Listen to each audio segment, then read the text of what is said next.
a sinner, left my lover crying on the dance floor. I'm a sinner, I'm a sinner. Hello, everybody, and welcome back to I Want to Hug a Gator. My voice still is healing up, but I did want to do an episode to test it. On stage, Principal Scalar steps up to the lone microphone and gives a thumbs up to have it turned on. Good evening, everyone. Hopefully my voice can stay solid. I hope you've all had a wonderful night. The remaining chatter gets quieter. Thank you for coming to tonight's event. I'm happy to see so many participate in one of St. Holman's oldest traditions. Although this year we have to cut it just a bit short for a special occasion. As you all know, earlier this year we lost one of our most beloved teachers at St. Holman. Latican taught for many years and gave his all to help his students learn. So, we have a few words of service we prepared to send the night off. First, we'll be hearing from our Student Council President, Benjamin McKnight. Ben approached from the offstage, graciously taking Scalar's position in front of the microphone. There is a bit of polite applause, and Principal Scalar moves back. I notice a few students already leaving out the back door. Pricks. Well, whatever. Thank you, Principal Scalar. So these won't be insanely long episodes till I'm 1,000% healed. It's going to take a couple of weeks for my voice to fully heal, so please forgive me. When I learned of Mr. Latican's passing, my whole world seemed to just break. I had known him for 4 years, but in that time he had come to be a very important person in my life. He was a mentor figure to me, someone who guided and, though Ben spoke passionately, he prattled. The student council president made his point and then some, like he didn't want to stop talking. Enough so that the next speaker, not Olivia, but a familiar white and black raptor girl, only had a few minutes for her own words.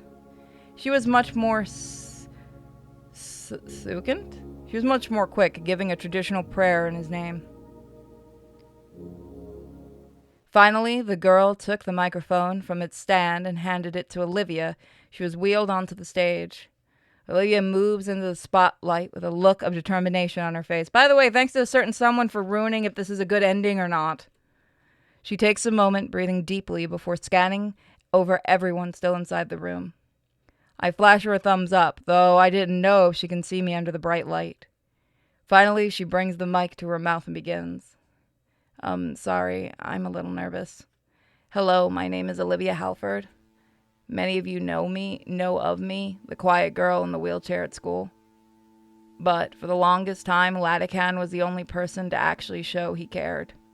The only teacher to truly teach me, the only one to really reach out. In a dark, lonely world where I thought I was alone, he was there for me. I nod along as Olivia talks, absorbing her genuine words. That's part of why I was asked to talk today. I can't hope to say I was his favorite student, but he was definitely my favorite teacher. From a child, I always had a passion for art, and I had many teachers through the years learning. After so long, I just had the impression none of them actually liked art. Rather, to them, it's another subject to teach, to equally disinterest students and throw away grades. And I can say none of them went above and beyond the way he did for his students. She takes a pause to catch her breath. I notice her eyes still half lidded as she peers left and right. The spotlight must be poorly angled so that it looks to be aimed right at her eyes. Latican was one of the best, and he was taken from us too soon. But he does live on. Through the students that he really did teach. That's how he taught, giving it his all, not getting discouraged by apathetic classes of ungrateful, unwilling students. It's just one student was there to learn. He would teach them all he knew. And I'm honored to have been that for him. There was some whispers around me, and I noticed more and more some of our peers are quietly speaking during her speech. I wave my arm silently, pleading she notices me. Sadly, because of that damn spotlight, Olivia cannot take my hint to reel her speech back on course. In his prime, he is known for his portrait work. Controversial as his efforts were, there was no denying his skill. And though I don't do portraits so often, and though I'm not as skilled as him yet, someone like him, someone like me, was able to win an art contest in just a few months of his class. Teaching like that takes serious talent and a serious heart. And through his efforts and those he's affected, he'll live on. I'll continue to make great work. I'll continue to do his name justice and carry his torch. His apprentice. As what he deserves most. That's what he deserves most. Thank you and have a good night. Silence. A bit more polite clapping, but also some murmurs from the crowd. Is she alright? That's it? Did she say we were ungrateful and unwilling? No, that isn't what I meant. Murmurs grow into chatter. Olivia looks my way, confusion etched in her features. That's it? That's the whole speech? I don't know who said it, but it was with an angry tone. There was just cheap pieces of fluff about yourself. That was hurtful. No, of course not. Olivia's hands fumble for something. The chatter is growing louder as Olivia pulls a small white ball from her chair's storage compartment. Her hands shake and the sound of paper crumbles coming from the speakers. Ben's notes. To continue, Latican was an important member of the community and... Oh my god, that really was the whole thing. Are you serious? How insulting to Latican. You should be ashamed. Woman moment. My mind scrambling. What can I even do? The damage has been done. Nah, it's fine. So long as Olivia calms down, she can have a good comeback. I got to do something. You're doing great, Olivia. Keep it coming. She instantly rips the paper in two. Uh-oh, she's mad. Who was that? Are you mocking me? What is wrong with all of you? Shit, this isn't what I meant. The principal rushes on stage. Olivia bats her arm away. No, let go of me. A vicious growl permeates through her clenched teeth. Her silver eyes glare daggers at everyone still in the room, shouting back at her. Enraged, she smashes the paper in her hand into a ball and chucks it at the crowd. Fuck all of you. None of you knew him like I did. Latican meant more to me than anyone fucking else. Olivia, please. The speakers let out a terrifying noise as the microphone is tossed aside. Olivia turns away from the angry crowd, rolling herself off the stage and towards the exit. For a moment, I can see Damien and Liz among the churning sea of bodies. They looked at me with utter confusion and shock. Coming back to my senses, I ran out of the hall and chased after Olivia. Pushing the side exit open, the frigid breeze of outside air hits my face. Where'd she go? I catch a glimpse of her turning the corner of the building. Olivia, wait up!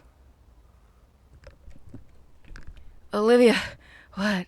Fucking hell. Oh, shit. Hold on. Takes me a moment to catch my breath. What the... Oh, fuck, I need more exercise. What the hell happened back there? We're by the carport. There's a crowd of people exiting the building. Some wait by the curb, probably for a valet or some other transportation. Her eyes level on me. Eyes of mixture of anger and pain. Olivia? Olivia, you just blew up out of nowhere at everyone. What's wrong? No, that wasn't Adam. Are you fucking retarded, bro? No, is he actually fucking retarded? Even Anon wasn't this fucking stupid. Bro, no. She has every reason to be mad at them. Livia's on the brink of tears, her enraged eyes welling up with tears. Why didn't they get it? What did I do wrong? My teeth rattle painfully as I close my mouth. I poured my heart and soul out to those assholes. And look what happened. Ugh. It was all for nothing. Those freaks. You get it, right, Inko? Yeah, I do. Listen, it's not over. Of course it is. Latican deserves better than this. What a disgrace. Look, there's a way to make it up. Olivia turns and sniffles a little bit. God, my throat's already burning. Wow, 9 minutes in. She's listening. Right. Right now, things seem really down, I know. But the stage is probably still open.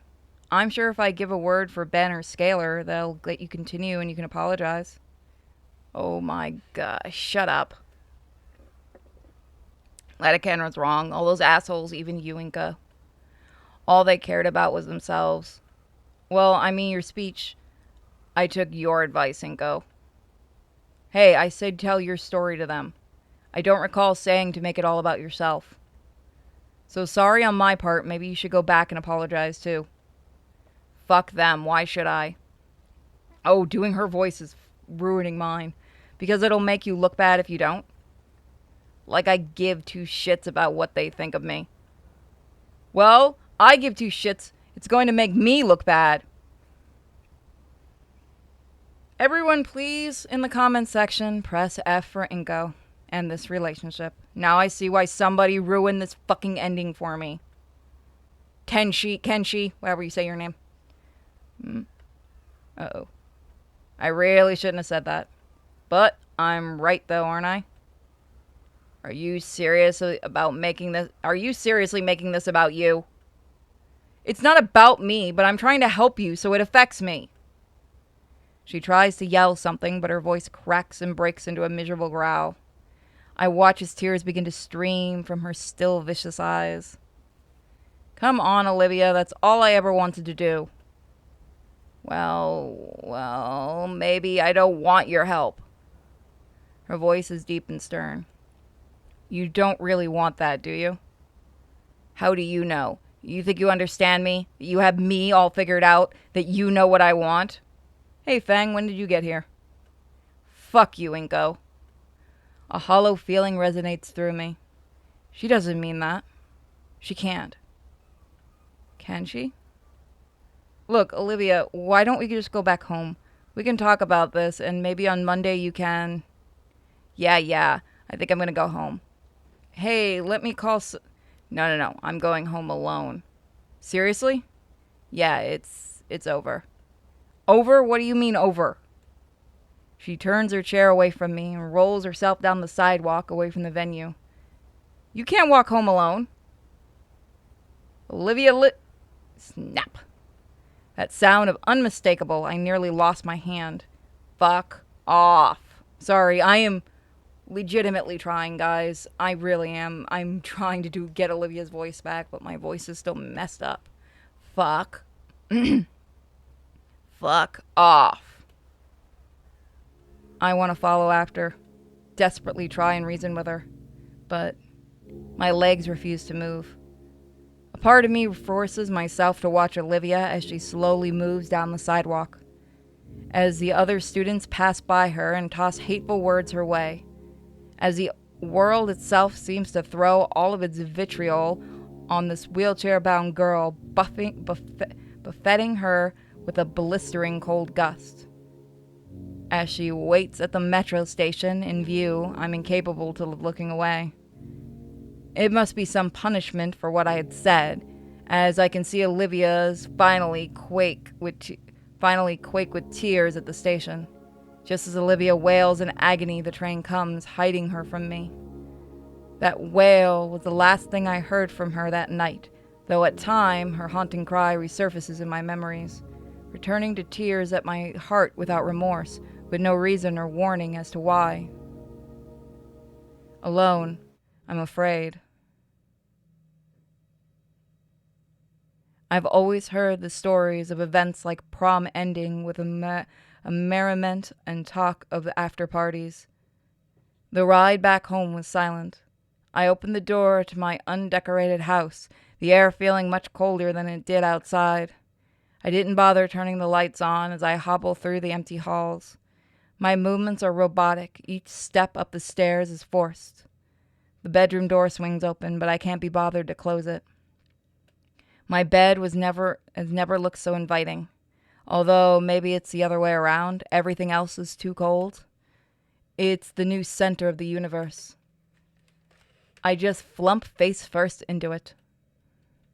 I'm alone.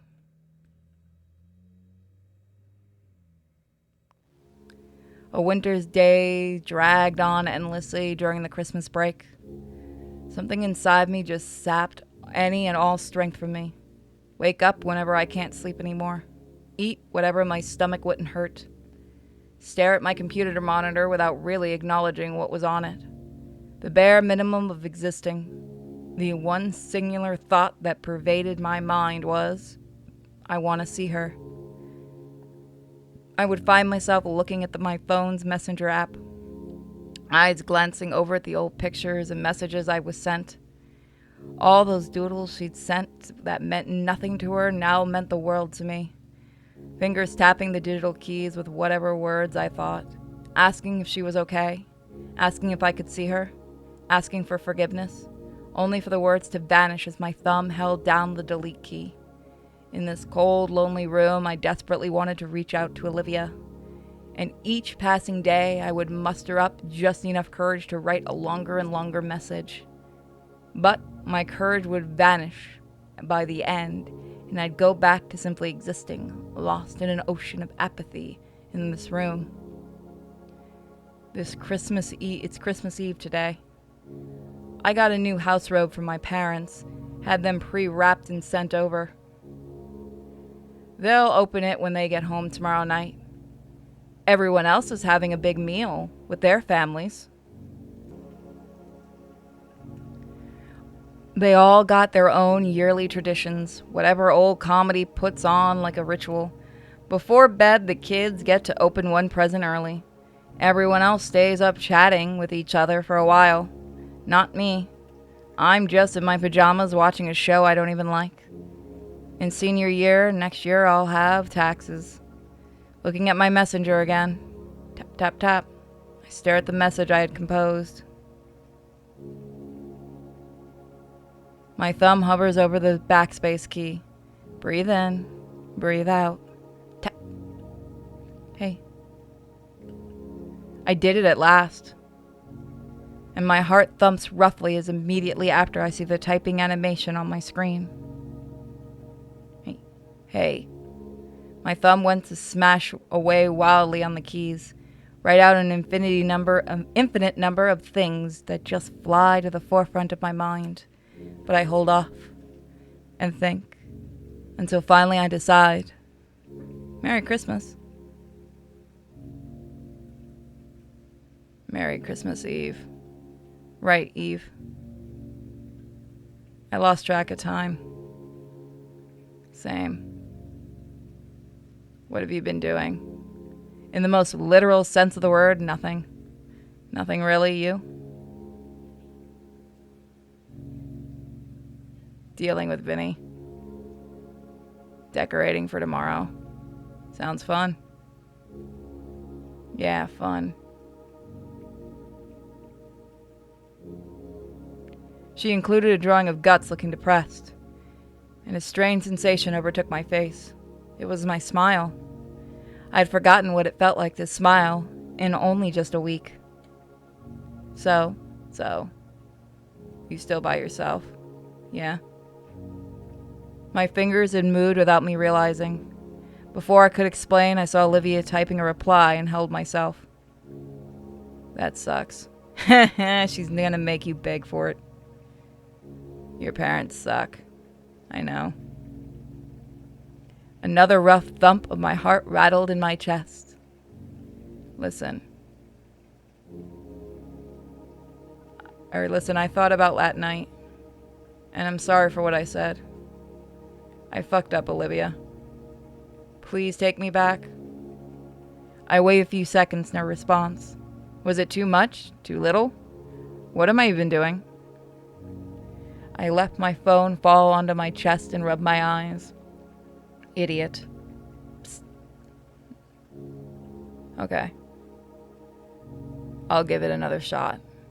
I jerk up straight. Oh, thank you, Raptor Jesus. I swear I'm going to church every Sunday from now on. Thank you. Can I come over tomorrow? There's no one here. No. You probably shouldn't. and there's a pause between her replies, time during which I feel my breath leaving my heart and my heart slow in its beating. That came out bad. Look, I'm mostly over what happened between us. But it still hurts. Fair enough? I need some extra time. Don't want to make things awkward. You know? Some of that squeezy feeling is back. I really jacked myself, didn't I? I guess I deserve it. If this is my price to pay. Yeah, alright. See you at school? Sure. I decide to flip on an old Christmas movie. It's one meant for kids, but I remember watching it once with my family. As I doze off, it's just a little less bitter. We text more and more over the winter break. What did that say? By the time I saw Olivia again at school, it almost felt like how things used to be. Almost. I had a lot to make up for after all, but I was back in her good graces. It's more than I could have ever asked for, honestly. The rest of the school year seemed to run by like formality, and instead I put my efforts on just being there for Olivia. After all, it was just the two of us versus the world once we graduated. Another day at work. Another walk home through the shit show that is urban rush hour. I sigh as several car horns continue to blare at each other with reckless abandon. At least it's Friday. The words linger in the air as a faint evening breeze washes over me. Experience has taught me that walking home from my office building is faster than trying to drive through this mess. I briefly stopped to observe the source of the massive buildup. They've been doing construction with this intersection for the last 3 months. Damn it, I'm off work early today. Something about corporate reorganization, though that's usually code for downsizing. At least I'll get to see Olivia in her prime. We're always so busy these days, but tonight can be special. I don't even remember the last time we went out together for a date night. So she's sure to love a nice dinner date. It'll be like old times. Oh. After another 15 minutes of dodging cars and homeless people, I finally get to my destination. The Wakadra Gallery of Arts. Olivia had spoken with Alina, and they'd come to some agreement to start producing and selling her artwork at Alina's gallery. And over the years, the arrangement changed as Olivia became a part-time assistant to Alina. It's a nice gig, but it doesn't pay the most. Of course, it's just until her career finally takes off. After that, it's beachfront life for both of us. As if the schedule she gave me is right, Olivia should be showcasing her work right about now. The inside of the gallery is dry and cool in contrast to the hot and humid weather outside. The independent conversation echoes throughout the room as I walk past the front desk. Nobody dares to question me. I think her showcase is the east wing, right next to Latican's old section. As I follow my vague memories, I come to a wide open section of the gallery. I spot Olivia not too far away. It looks like she's talking to someone. I approach her slowly to overhear the conversation, trying not to interrupt. You made several comments earlier in this interview about your inspiration for your latest work. Do you want to elaborate on this? She's holding a tablet, tapping away as she speaks. A journalist, then? Yes, I can. Recently, I've been looking at a lot more into warmer tones. My usual palette favored cool tones that were evocative of evening theming. But for this series, I want to tackle what comes after the nighttime vistas. At least from daybreak to noon. Olivia finally notices my presence and turns her head to me. Inko. Did something happen? What are you doing here? I wanted to surprise you. Well, that's nice. Is he your husband, Miss Halford? Oh no, we're just dating. Would you mind if I get some comments from him as well? It may be useful. I don't know. I guess that'd be fine. Excellent. Oh, they never got married. The woman turns to me, pushes her tablet well within my personal bubble. Miss Halford said you're Inco? Incognito. We've been an item for 3 years now. 3 years? Since high school then? Yes. We met and started dating in our senior year together. So you've been with her for a while. You must be very familiar with her process as well. I'd say so, yes. What could you tell me about Olivia's presence in the art world then? Her work really stands out, yet her pieces aren't that widespread. Well, I can see Olivia's head shaking. It's a personal talk we've had more and more often these days. The tablet pushes further into my space, urging me to speak. It's not that Olivia doesn't want her work to spread. It's just the majority of people that approach her have been from varying advocacy organizations for disabled individuals. I don't see how that would be a problem. It isn't, honestly, but... Oh, we're fucked. Before I can continue, Olivia forces herself between the journo and I. I think that's enough for now. The reporter reluctantly nods, politely excusing herself in the presence of Olivia's leer. Look, Olivia, Olivia pulls me aside from the corner, whispering angrily. What are you doing? I've told you time and time again, I'm not doing it that way. Okay, sorry. You shouldn't even be here. Shouldn't you be at work? I got home early today, relax. And I wanted to see you. A gentle puff of air slips from her lips. Thanks. Hey, we haven't been somewhere in forever. Now that I have some time off, would you want to have dinner someplace nice tonight? You seem stressed. Olivia untenses herself a little. I don't like this, Olivia. Dinner, wow, I guess it has been a long time. Yeah, I think I'd like that. Great. Now, anywhere in mind you'd like to go? She closed her eyes in contemplation. Nah, nothing in particular. I'd be glad to relax a bit wherever. All right. You getting off work at the same time today? Yep, 5 p.m. Look, this interview's really important. This gal's from a pretty major publication. I can't have this go wrong, all right? I really think this is my big chance. I get the idea, all right? Okay. Just relax, okay? You're doing great with the interview. Thanks. You'll do great, and tonight we can celebrate. Yeah. All right, you should go. I'm going. On my way out, I wave back to the confused journalist while Olivia rolls back in the direction to finish the interview. I walk home with a bit more pep in my step. Man, I really need this date, too. I'm getting a few butterflies again. He's so cute. I open the door and flicker the lights on the switch, revealing our dignified flat. There is not much furniture, with most of the floor being reserved for Olivia's art supplies and space to maneuver her wheelchair. Honestly, it looks a bit like an extension of the gallery she works at. Some might call it messy, but I'd like to think of it as homely. On the way to our bedroom, I pass the kitchen and catch a glimpse at the sink. Still need to wash those dishes and sweep the floor. Never mind that now. There's something much more important.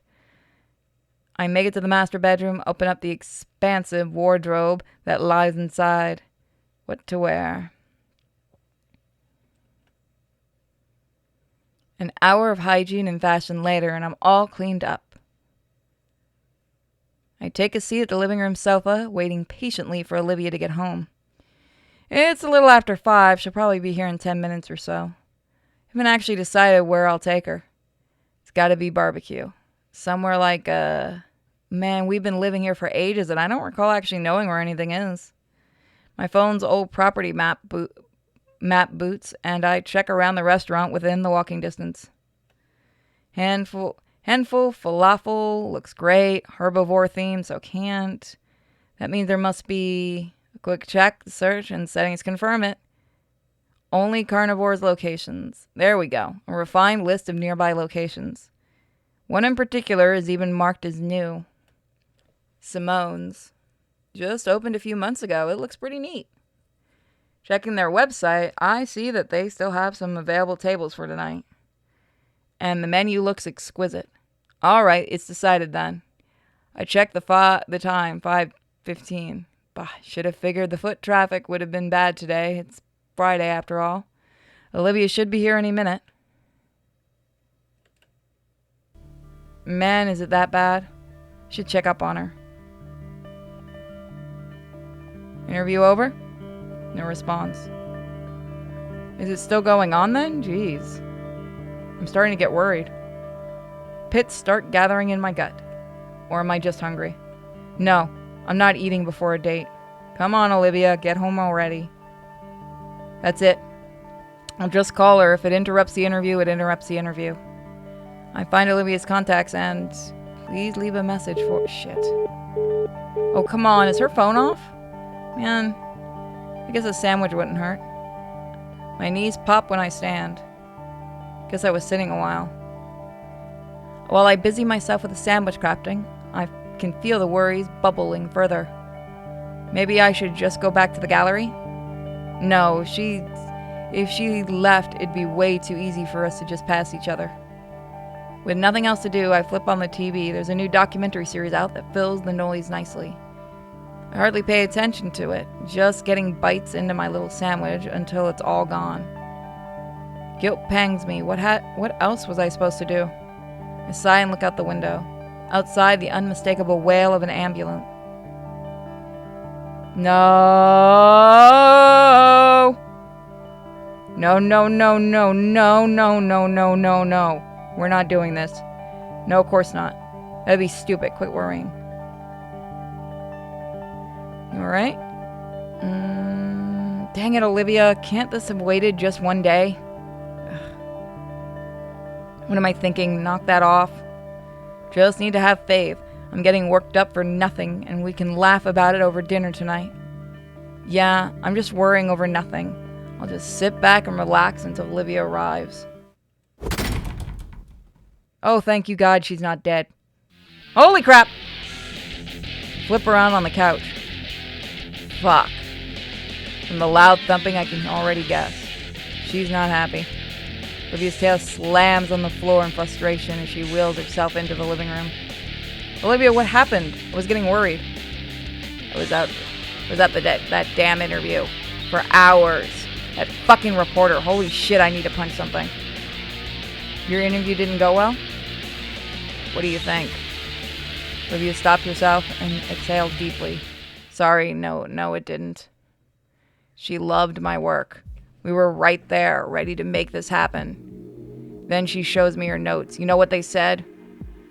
Differently abled, passionately enabled. I tell her to drop the angle, and she says she's not interested in the article otherwise. She was just there to make her shitty little story about a disabled artist to ride my situation to stardom. She tries to say it's mutually beneficial. So for hours, I'm trying to keep the conversation going to show her my process, anything just to get her to say yes. I was right there and go right there. All I needed to hear was yes. For once. Why does nobody get it? It was all for nothing. Now I just, fuck it. I'm sorry I'm late.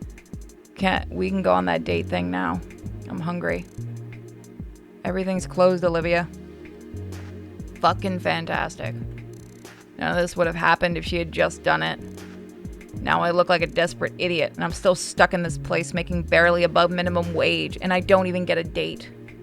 God, I'm just doomed to mediocrity forever. If it matters that much, maybe you should just accept it. I didn't mean to mumble that, and I hope Olivia didn't notice. She noticed. What the fuck was that? She giving me a chance to change what I said. I've gotten a few of those over the years whenever I broke some unspoken rule of hers, and I always capitulate because I figure that's what a good boyfriend would do. Except today. This was my only early day in a while, the first time in years I could have felt like her boyfriend for once. Something boils over. No. It wasn't supposed to be like this. I can't bring myself to say anything more. I just sit in silence while Olivia's stare starts tensing up. What does that mean? You're supposed to support me.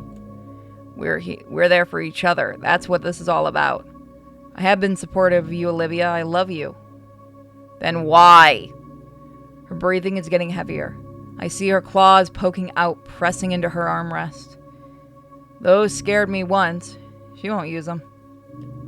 Olivia, listen to me. This is the first time in years that I could have taken you on a date. That we could have gone anywhere we wanted to. And we would have. We would have been back by now having fun. It was spent on even more of this stupid, stubborn nonsense. She sits aghast. Who are you? He's not wrong. You know, you are doing this to yourself. I get being proud. I'm disabled myself. Mentally and to a point physically. But Jesus fucking Christ, woman, you are given stuff on a silver platter. Sometimes fucking take it. Swallow the pride. I'm the guy who had to deal with this crap for 3 years now. I like you, Olivia. I love you, and I want to do stuff with you. Can't you make it easy to deal with you? Oh, like you would know. Your fucking parents aren't even around. They'd rather get shit-faced every night than deal with you once. Oh, oh, girl, no, we don't know. We stand Inco in this house right now. You're in the wrong. My parents didn't abandon me to some other poor family to raise instead. Her brows furrow as her eyes widen. Before I can bother feeling guilty about the statement, she roars. How could... You know the situation I was in, you prick. I'm just trying to make my shitty situation no shit. You had a really good situation, though. And it wouldn't be that way if you didn't demand everyone else play your rules. You're no different than those so-called phonies that abuse their disability, except you're broke. Oh my fucking god, is it so much to ask for one person who gets it? They get it, but they're trying to help you just because you Pride cometh before the fall. Am I the insane one here? I don't need you turning on me too, you spineless sack of shit. Is it really just the entire world conspiring against me to make sure my paintings under the bridge... I'm painting under a bridge with a Fuck, hold on. Is it really... It is really hard to do her voice right now. Hold on. Is it really that hard? Fuck. Is it really just the entire world conspiring against me to make sure my painting under a bridge with the condiments and shit within the next few years? Is it so much to ask for one fucking person to not just use me to climb their social ladder? You're in a fucking art, that's what they do. If you're so concerned about it, then let them. It's been 3 damn years, Olivia. Face it, your career isn't taking off because you refuse to let anyone actually see it. Because you're so hung up about your stupid fucking wheelchair. Fuck you, you useless sack of skit. Fuck you, you useless sack of shit, Skinny.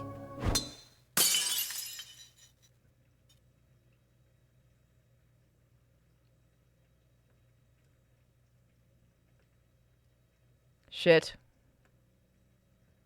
That was too far. What are we doing? What's happened to us? It wasn't supposed to be like this. We stand motionless, just staring at the carnage of the vase. The water leaks across the tile. The flowers, a birthday gift from me to her, lay withered on the floor in pieces. Olivia finally meets my eyes.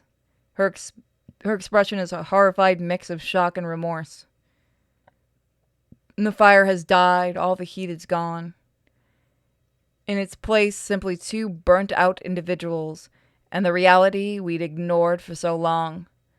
Her head falls, and she rolls away to the office room we turned into her studio. The door creaks slowly before shutting softly. Grabbing a towel from the kitchen, I try to carefully collect the broken pieces of the vase. Not careful enough, though, as my palm is cut by a jagged edge. Thankfully, the towel staunches the small cut enough that I can clean up the rest of the damage. I set the damaged flower in the sink, since there's a chance some of them can be saved. The vase is a lost cause, though. As I look at it all, I feel the sound of sniffling reaches my ears, and I look at the closed studio door. An idea comes to mind. There's one last undamaged tulip here. I could take it to her and apologize for my harsh words. Maybe she'd even apologize too. Maybe. But I don't even know anymore. I set the last living flower in a cup, fill it with some water. It looks horrible. The petals are damaged. The stem is bent. Some of my blood is mixed with the water, making it look disgusting. If it were a picture, it'd be the perfect representation of us right now. But I gave that up. I gave up a lot of things for Olivia. It looks like she doesn't even understand that, though. I placed the glass where the vase once was and lay down on the couch once more. This is our life now. This has been our life for a long time. And I don't know where this life is going to take us. And it's with the final horrifying thought that I drift into a dreamless sleep.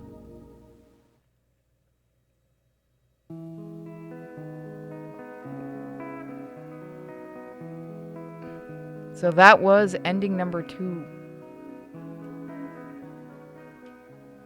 So we'll be looking at ending number 1 next. So thank you guys. I'm going to go rest my voice more. If you guys do want to support, you can become a member on YouTube. It does help a lot. Or you can become a member on Patreon or Subscribestar. So thank you guys so much for enjoying this series. And I'll see you guys next time. Don't forget, if you want to request a game, you can in the comment section. And I'll see you guys. Bye.